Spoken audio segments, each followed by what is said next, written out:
Yeah, thanks. I feel really lucky after hearing all that stuff to be able to work on stuff that I love and believe in. Yeah. It's been a good ride. Yeah, no doubt. Up and down every day. Yeah, no, we get that for sure. So let's talk a little bit about how you got into this. I mean, why the push for you towards natural? What was your story behind that? Empowering you organically, delivering content you trust with results you love. Welcome everyone to another episode of Empowering You Organically. I'm your host, Jonathan Hunsaker, joined by my co-host, Terry Ann Trevenin. Hey everyone. We have a very special guest today, Brendan Synnott. Brendan, thanks for joining us. Thanks for having me. So Terry Ann, do you want to read Brendan's bio real quick, get everybody up to speed? Absolutely. Brendan believes that by changing something as simple as your underwear, you can change the planet.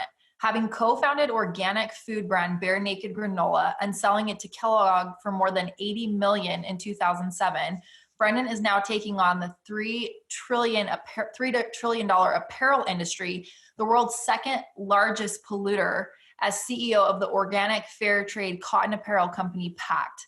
Long before he started working to clean the dirty apparel industry, Brendan was advocating for natural products.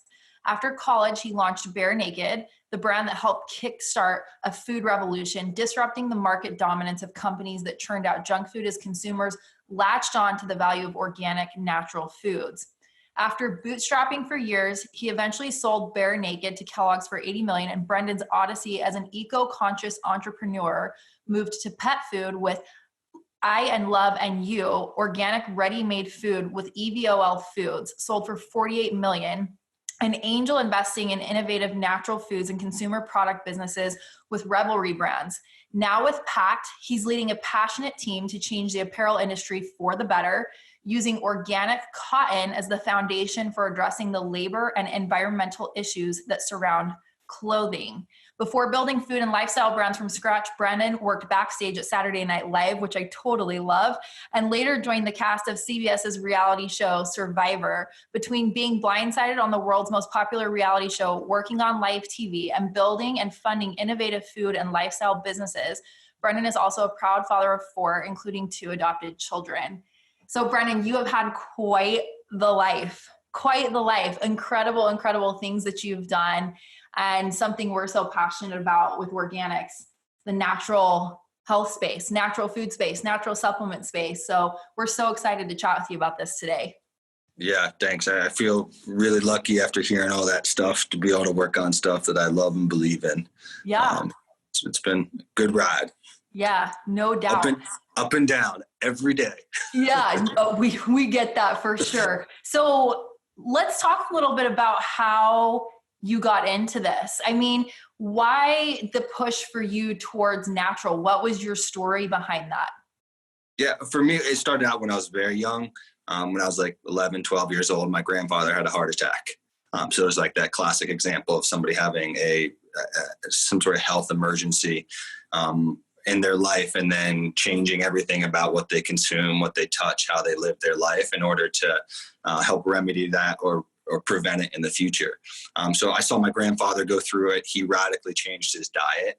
And as I watched him radically change his diet, it just gave me a different kind of understanding of food, and the impact of what you put in your body is going to impact how long you live, how strong you are, how you feel every day, how you wake up, how you go to the bathroom, all of it. It was such a big, important thing. And so I was kind of borderline obsessed with it growing up. And then when I was working at Saturday Night Live, I was off for the summertime, and I ran into a girl that I went to high school with, and she was selling granola in a local farmer's market in Connecticut.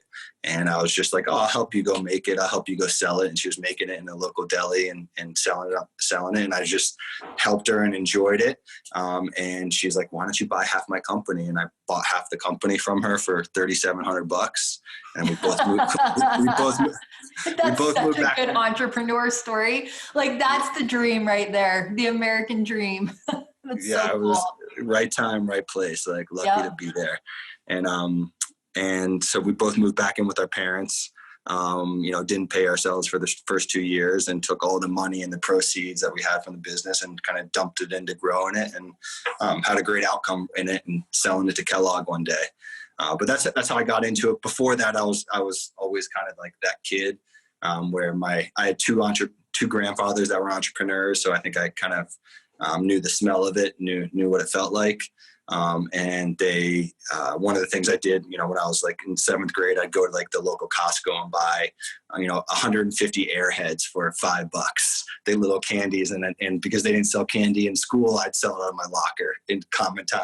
So I was always doing stuff like that. Just kind of trying to, create something from nothing. A lot of it didn't lead to anything until I kind of got lucky enough to stumble and work with my partner on Bare Naked. Yeah. It's like the perfect storm for you. And I think it's a beautiful thing when you take a risk and you go and try something, but you're also passionate about it and it takes off. And, I actually remember your brand, and it was one of the very first that really was, at the tipping point of the food industry going into organic, which has just absolutely blown up, which speaks to what people want and that people are waking up. But yeah, very cool story. And I love it. I absolutely love it. So tell us a little bit about your evolution then. We talked about in your intro into dog food, pet food, right? And then into clothes. Like you just keep, spinning into different, aspects of organic, which I love and I think is incredible. How do you keep evolving in this journey and just like, you just continue on down this path, changing the world from an organic perspective? Yeah. After Bare Naked, to me, I built the product for myself, all because I was like, I want to know what's in my food. I want to understand the ingredients. I want to know where they came from. And I want transparency in terms of what I buy. Like, I don't want any secrets. I don't want any secret sauce in anything, right? Like, tell me what it's made out of and let me make my own choice was how I felt. And that's what drove so much around Bare Naked. After Bare Naked, I started a frozen food business, which was called Evil Foods, EVOL, which is love spelled backwards. And that was organic burritos, organic frozen pizza, just kind of ready to eat meals. And then also started the pet food business, and then also started an organic candy business. And really what it was is I would go look at these big categories of food that I thought were important, where consumers had a deep relationship with them, and said, gosh, if consumers are going to eat this every day, if they're going to feed it to their pet every day, if this is going to be what they take out of their fridge and make for themselves every day, they're going to care about it. And that really gives you the vehicle to then build a better product with a better story that's made in a better way, because consumers are investing behind it. And I always just kind of, love the idea of taking on the giants. I was like, Kellogg's doesn't mean anything to the next generation of consumers. Stouffer's doesn't mean anything to the next generation of consumers. Purina pet food, like, do I really trust those guys? Like, no way. Yeah. And so it was always for me, like, if you want to go make change and make products in a better way that are more sustainable, have higher nutritional value, and made more thoughtfully, than just to go kind of category by category and build, what I thought was right. And I did all that for a number of years in food, and built those businesses and sold a number of them. And now today, I'm always interested in white space and kind of taking on the next big thing, the next big giant, and trying to create a vehicle for consumers to go make change. And that's what kind of led me to fashion, because it's something that we wear every day. Every day you make a choice to put this on. Every day you're grabbing underwear. Every day you're putting socks on. Yeah. And so if every day I can make a little bit better choice, that's going to be much better for the planet and much better for communities around the earth. And it's not going to cost me more. Like, gosh, I want to go do that if I can, if I don't have to sacrifice anything else. And that's what we try to build at PACT. So, yeah, when we think organic, we're always thinking food. We're thinking what's in the kitchen. But one thing you say is why your closet should be as organic as your kitchen. Talk more about that. Why is it so important for clothes to be organic? So does anybody know where peanuts are grown? What are peanuts grown next to? What fields are grown? What other crops are grown with peanuts? I don't know.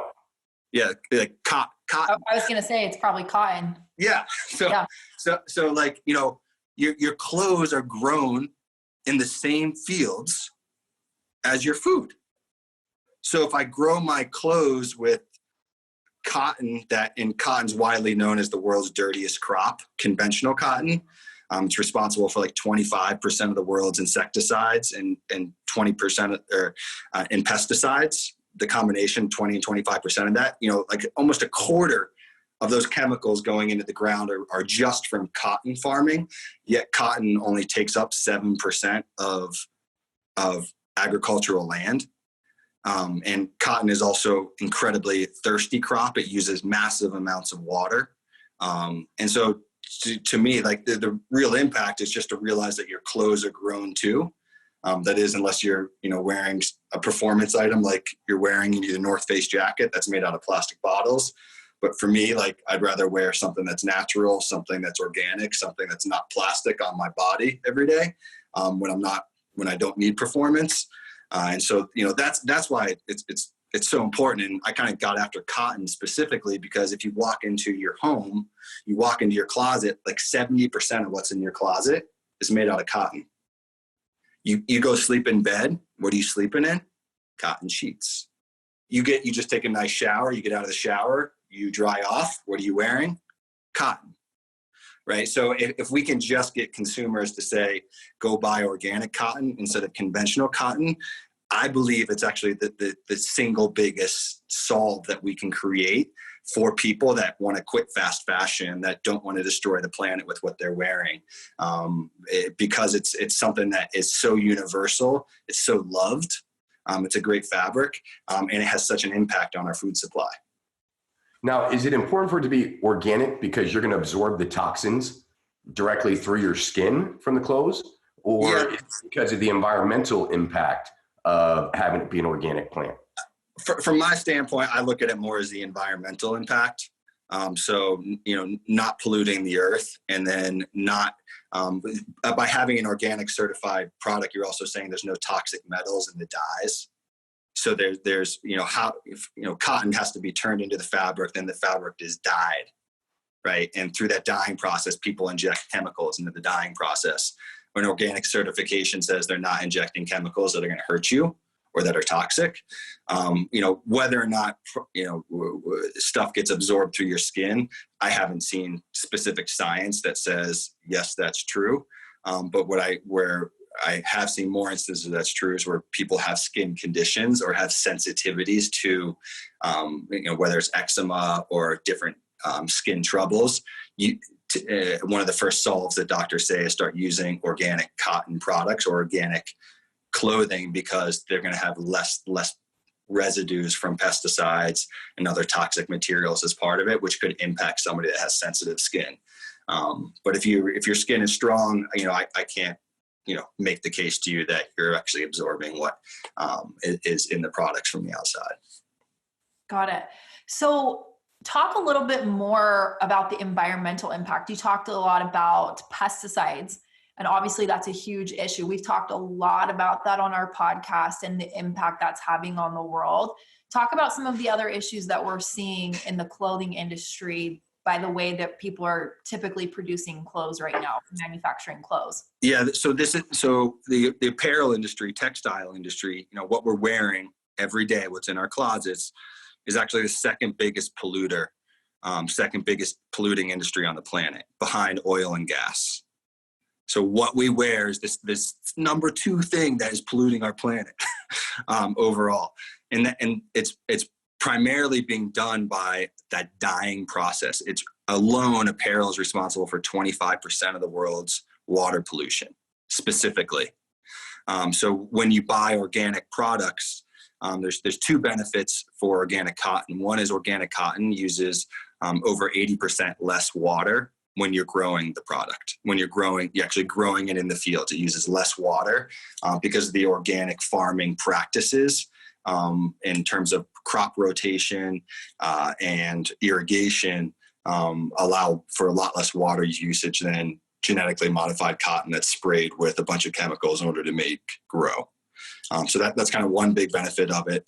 The second big benefit of it is what I was talking about earlier, is when you dye your clothing, if the dyeing process, it traditionally, if you look kind of overseas, and it was like this in the US a long time ago, but waterways were destroyed by areas that were dyeing and fabricating textile production because of the amount of water used to dye garments. And then the discharge of all those dyes was then going directly into water streams. So there's these pictures of places in India and places in China and overseas where cities, the rivers of cities are just, nasty color from all the discharge from the textile production.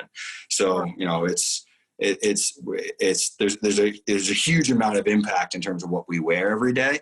And that's really what we're just trying to elevate is, like what you wear matters. And it just doesn't matter how other people see you. It matters like to our planet and to the people that are on the planet. Yeah. And it's a big conversation right now that a lot of people are discussing. And, I've been in this conversation for quite some time now, and we're connected to a lot of people who are fighting against genetically modified anything. And I had no idea that was a huge part of it is the water and how much water it takes with the genetically modified plants. Did you know that?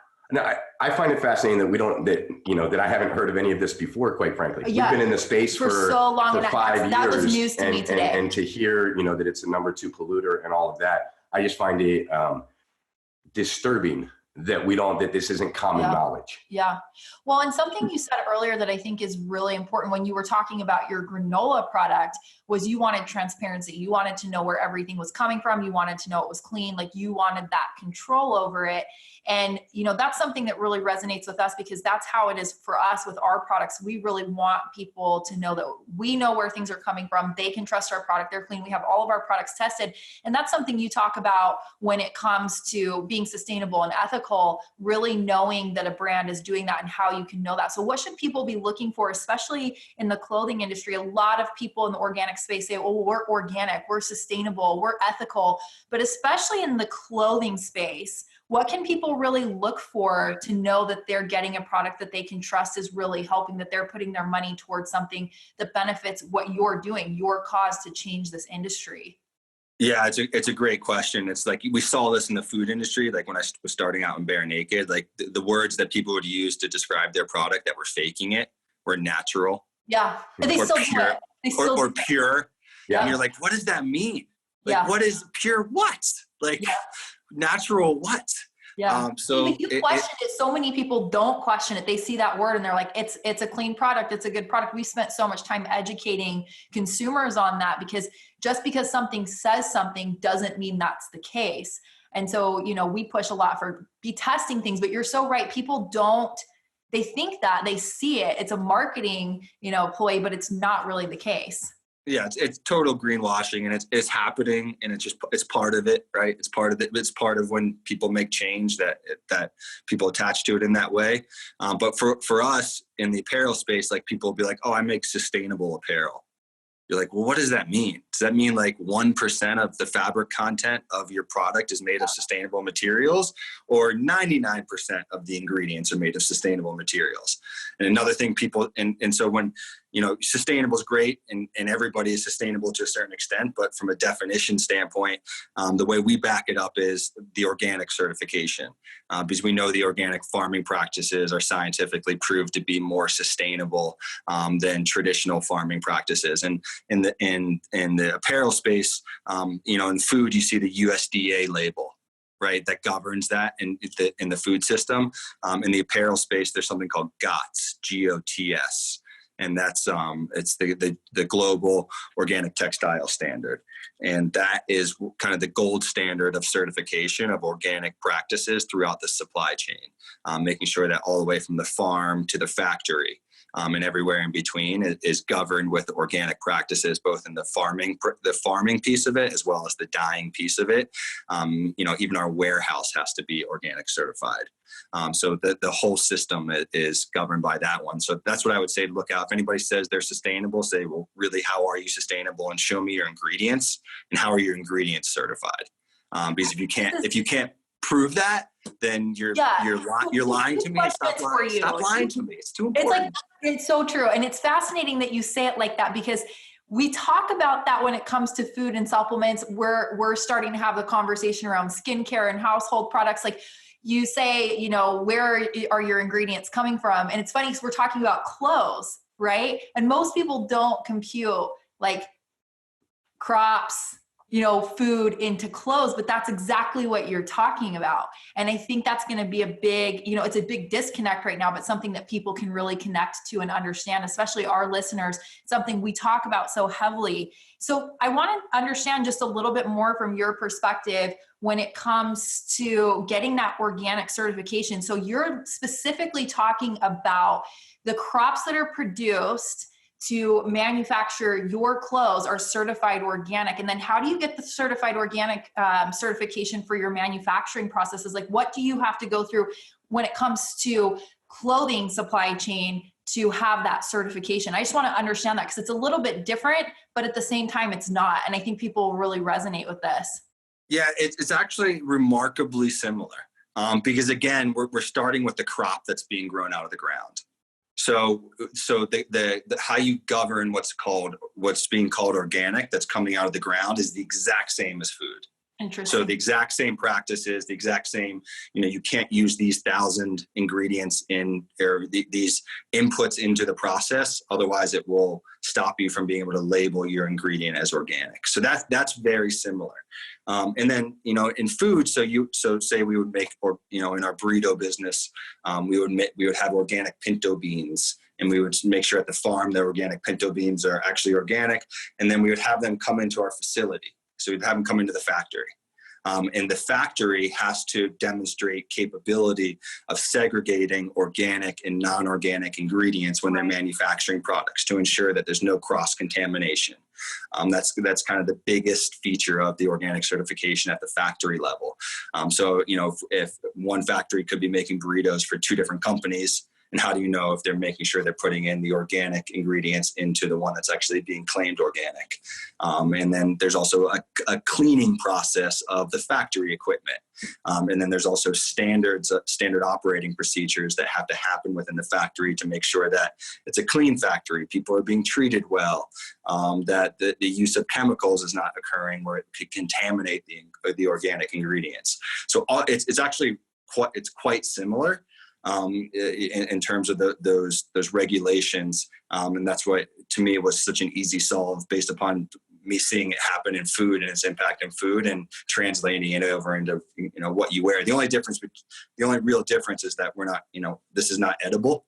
We're not making edible cotton, you know, but in terms of the chain of custody, the lack of kind of bad stuff as part of the process.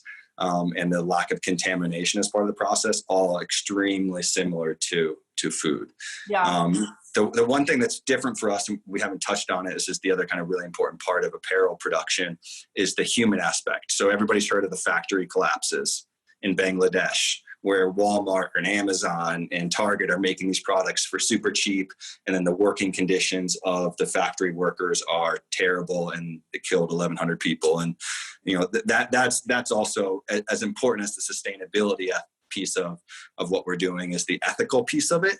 Of how are we treating the people that are actually making our clothes. And at PACT, we say that the people that wear our clothes are equal to the people that make our clothes. I love that. But we want that sort of equality within our system. And so the way we certify our ethical claim, this is the other thing, people claim they're ethical in apparel, but they're not. You know, how do you certify that you're ethical from a third party? And we utilize the fair trade standard. So people are familiar with fair trade, actual fair trade coffee or fair trade chocolate or things like that. And that's to make sure that farmers are paid equal amount of equal profits in terms of when people are buying their crops. Fair trade also started to certify factories to make sure that women are treated equally to men, to make sure that they're paid the appropriate wages. And then specifically the fair trade premium that we pay into at all of our factories is money that doesn't go to our factory and goes directly to the factory workers, that then they can choose how to spend it. So they might buy it on rain jackets for everybody, or they might buy it on ovens for everybody, or they might build a school next to the factory so that they can school their children.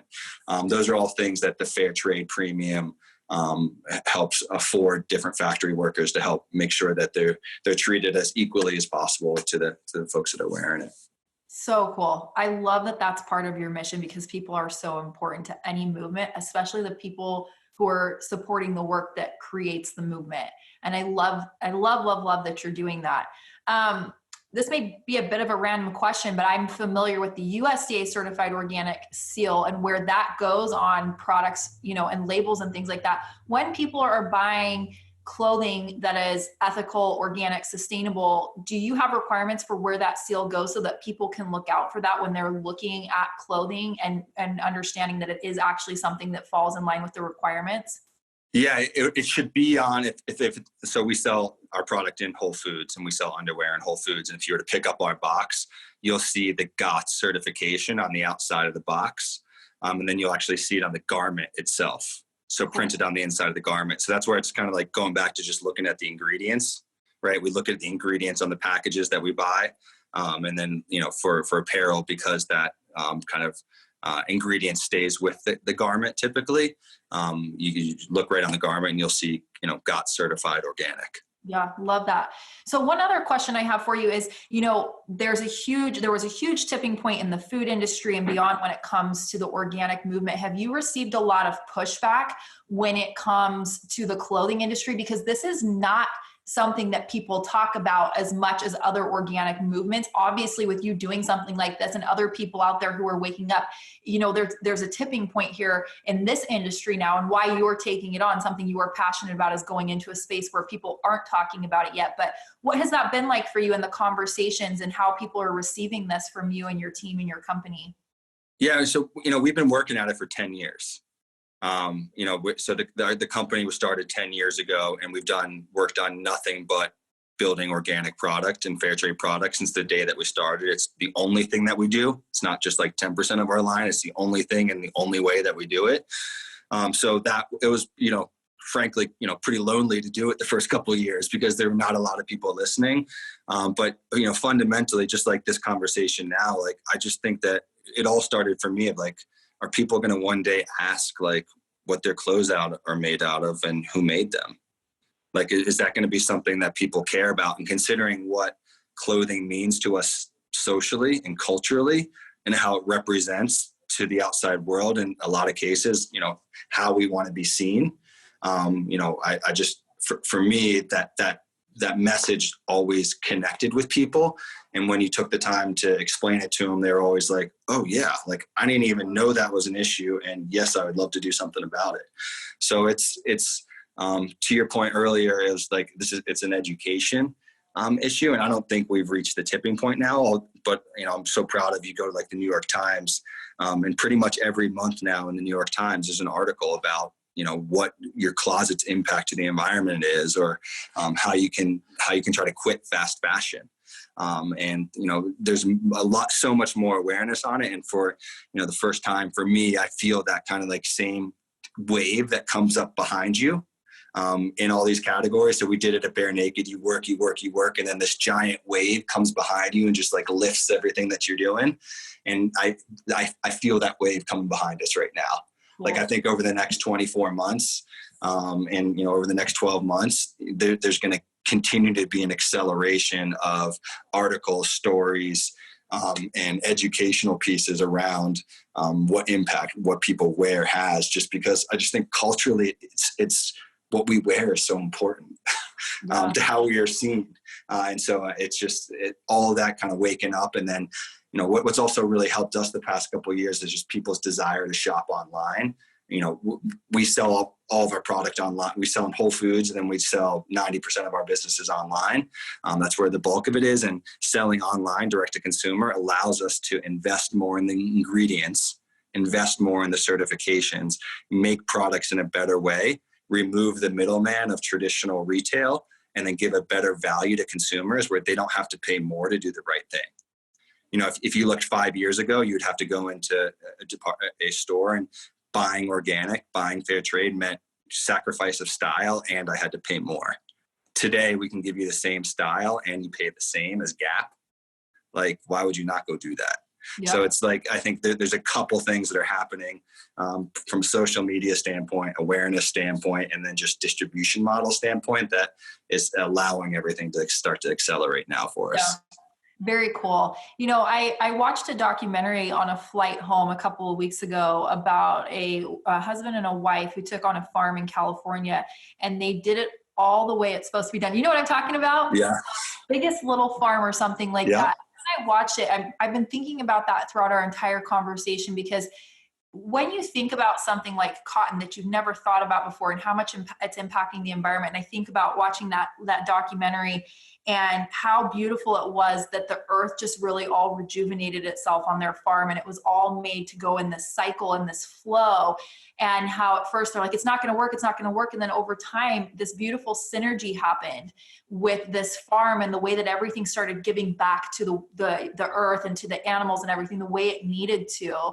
And, you know, we've had the tipping point in the food industry and in other industries when it comes to organic products, but we really have to have that movement in everything in our world to start getting back to a place where the environment has that synergy again, and where we're not damaging the environment. And so I love this conversation. There's been so many points you've brought up, even with my knowledge and understanding, that I had never thought about before, never heard about before. And it's just one more thing we can do to protect this beautiful world that we live in, and that we don't even realize as we go throughout our day, all the things like clothes that we're wearing that impact our earth and how it's going to provide for us long term. So I love this conversation, and definitely a lot of things to think about, a lot of things that have resonated with me. One other thing I want you to touch on really quickly today is clothing in our landfill. So you're passionate about this in ways that people can really change this for the world. So speak on that a little bit, and how people can contribute to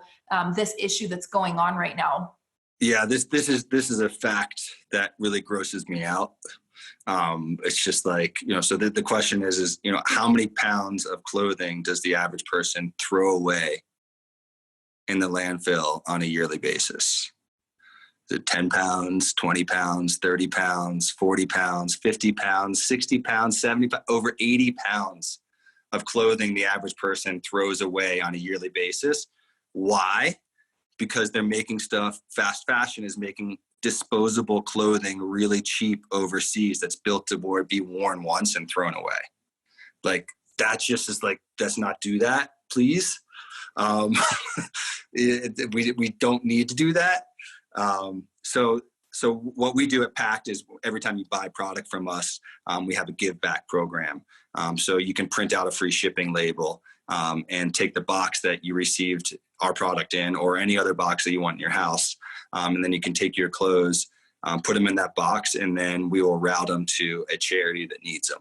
And try to reuse the garments, because ultimately people are not throwing clothes away because they have holes in them or they're not wearable anymore. They're throwing them away because they're done chasing that fashion. And ultimately, you know, if we can try to eliminate what goes into our landfills, especially excess clothes that we wear once, you think about just like how much effort and energy it took to make that one single, you know, shirt that you wore one time and then threw out. It's a pretty disgusting piece of the fashion industry that not a lot of people have awareness around. So, you know, we always try to do our best to help people try to, you know, the way we talk about is kind of like guilt-free fashion. You know, fashion's going to be there, but how do I do it in a way that doesn't feel as toxic? And this is one of the ways that we try to alleviate it, because ultimately we know people are going to change their clothes. They're going to change what they want to wear. They're going to have stuff that they don't want anymore. It's part of being human. And so ultimately, how do we send that to a place that can benefit from it, as opposed to continuing just to kind of pollute the planet with our excess? Yeah, I mean, I love that you're touching on every angle, right? So from organic certification to making the product, to being fair trade certified, to making sure that, you know, there's no slave labor creating the products, to even on the back end, and when people are getting rid of their old clothes, having a way to go and give it to charity and people that need it. I wish more people did business like you. I think our world would be a much different place. Yeah, absolutely. And let me ask really quickly, what would be, you know, something that just one change that you think people could make when it comes to their clothes? And you already said one, but I'm going to ask for one more suggestion for people. You said, give your clothes to other people. Don't just throw them away. If you're not going to use them, give them to someone else. Let's not fill up those landfills. Don't buy new stuff. Don't buy anything new. What's your next piece of advice for people? Like don't buy anything new. Like there's so many great thrift shops online now. You can, there's so many places. Like go find an authentic garment that was well made from a long time ago and that's been worn a bunch of times, and you go make it yours. Yeah. As opposed the history of fashion. Yeah, it's like there's really right? nothing. There's nothing new. Yeah. There's nothing new. Just look back. It's all the same. And so if you can go pull something vintage out, or secondhand, or something that has been used previously, that's fundamentally the best thing that we can do, is just not buy new stuff. But if you do have to buy new stuff, then try to buy it organic, try to buy it fair trade. But ultimately, like, if you want to go buy some used underwear, like, go for it. I'm not necessarily, my journey is not that perfect. I can't go do that. But like that's. You're hardcore. No judgment, right? No judgment. You can't be, it is not a perfect journey, right? Like, it's not about being perfect. It's just about being a little bit better and consistently better. Yeah, exactly. I heard someone on an interview the other day. Oh, it's her name's Greta, I think Thunberg or something. She's been the one that's in the news all the time and kind of talking about how we're impacting the environment. She's that young girl, but she talked about one of the things she's doing is called Stop Shop. I'd never heard about this before, but I guess a lot of people in the world are doing it. It's a huge movement. And it's like, they only buy things that they absolutely need. Like, they're not buying anything that they don't need. They don't go to the store and just fill up their cart with things like clothes and food that they don't actually need. It's like everything they purchase has a purpose, and they're not wasteful with anything. So I think it's such a good piece of advice. Quit buying clothes that you don't need. Go to that thrift store and give your clothes to other people if you're done with them. Don't just throw them away. So many people are in need. Why not take that opportunity? Absolutely. So Brendan, where can people find your website, your clothing brand online? Yeah, it's wearpact.com, wearpact.com. We're on the social channels as well with that same handle. And then for all the listeners out there, we have, if you guys want to try to, change the conversation around what's in your closet, we have a 40% off intro offer. That is Organic Closet is the coupon code. So if you use that and want to try to change what your closet looks like, it's a great way to get started. Yeah, it's very generous of you. So thank you very much for that. This has been a fascinating conversation. I learned a lot that I never even knew before, and very grateful that you took time out of your day to come join us on the podcast. Thanks so much for having me. It's like these conversations that change stuff. So I appreciate you all having it with me. It's been great.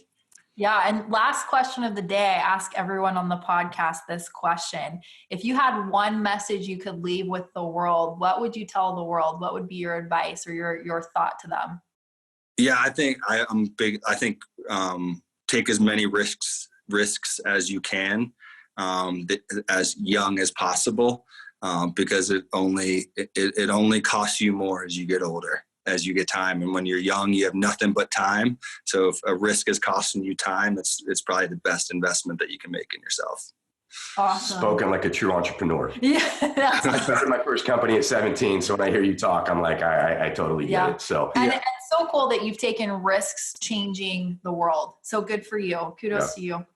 All right. So for all of you listening, go to empoweringyouorganically.com for all of the show notes, transcripts, links to Brendan's website, the coupon code, anything that you need. Go to empoweringyouorganically.com, like us on iTunes, and give us a nice 5-star rating. Brendan, thank you again for taking time out of your day. It's been a great conversation.